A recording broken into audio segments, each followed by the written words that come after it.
বলবো দুর্গাপুজোর মহাষষ্ঠীর দিনের মহা উপায়। এই উপায়টা তোমরা করবে দিনের বেলা, সারা দিনে যখন খুশি করতে পারো। রাতের বেলা এই উপায়টা করবে না, এই রেমেডিটা করবে না। এই যে উপায়টা আজকে আমি দিচ্ছি, যাদের সাকসেসে অবস্টাকেল আসে, মানে যে কোনো ধরনের কাজ, পরীক্ষায় প্রচুর পড়াশোনা করো, নম্বর কম পাও, যে কোনো কাজ করতে গেলে বাধা আসে, 100খানা বাধা আসে, উতরে যাও, কিন্তু প্রচন্ড বাধা আসে।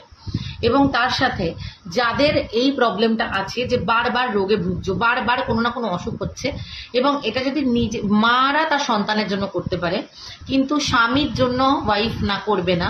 যদি স্বামীর জন্য করাতে হয় তো ওনাদের হাত দিয়েই করাও। তো সবসময় যে মেয়েদেরকেই করতে হবে, মেয়েরা শুধুমাত্র মায়ের কাজটাই স্ট্রং ভাবে করতে পারে, অন্য কাজের ক্ষেত্রে তারা নিজেরা হাতে করে করলেই বেটার। খুব ছোট্ট একটা কাজ, কিন্তু খুব এফেক্টিভ কাজ।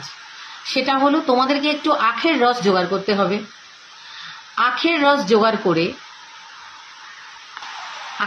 জোগাড় করে তোমরা তুলসী মঞ্চকে, একটা যদি বড় তুলসী মঞ্চ পাও, সেই তুলসী মঞ্চে যাতে পরিক্রমা করতে পারো, সেটা হলে আরো ভালো হয়। যে তুলসী মঞ্চে পরিক্রমা করার মতো করে হাতে আখের রসটা নিয়ে তুলসী দেবীর চারদিকে গোল হয়ে ঘুরে তোমরা তুলসী মঞ্চে আখের রসটা দিতে থাকবে 7 বার। 7 বার যে পরিক্রমাটা করবে, তখন তোমরা মনে মনে শিব ঠাকুরের নাম নেবে। এই মহা উপায়টা মহাষষ্ঠীর দিনকে করে দেখো, তোমরা তোমাদের লাইফের অনেক প্রবলেম থেকে বেরিয়ে আসতে পারবে। অবশেষে একটা প্রদীপ তুলসী মঞ্চে প্রজ্বলিত করে দেবে। আর একটা জিনিস বলে দিই, 7 দিনের জন্য তোমরা কেউ আখের রস আর খাবে না। এবার ধরো অনেকেই আমাকে এই ভিডিওটা দেখে বলবে, দিদি আমাদের কাছে তুলসী মঞ্চ নেই। একদম ঠিক কথা, নাই থাকতে পারে। যাদের বাড়িতে তুলসী মঞ্চ নেই বা আশেপাশে কারোর বাড়িতেও নেই, তারা ছোট তুলসী গাছ, ছোট তুলসীর চারাতে এটা করতে পারো। সেই ক্ষেত্রে তুলসীর চারাটা এরকম রইল, তুলসীর চারাটাকে গোল করে এরকম ভাবে ঘুরিয়ে আখের রসটা দেবে 7 বার।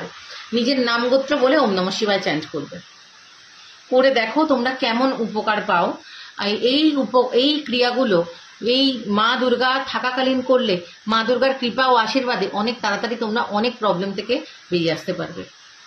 আমার ভিডিওটা ভালো লাগলে অবশ্যই জয় মা দুর্গা বলে কমেন্ট করো।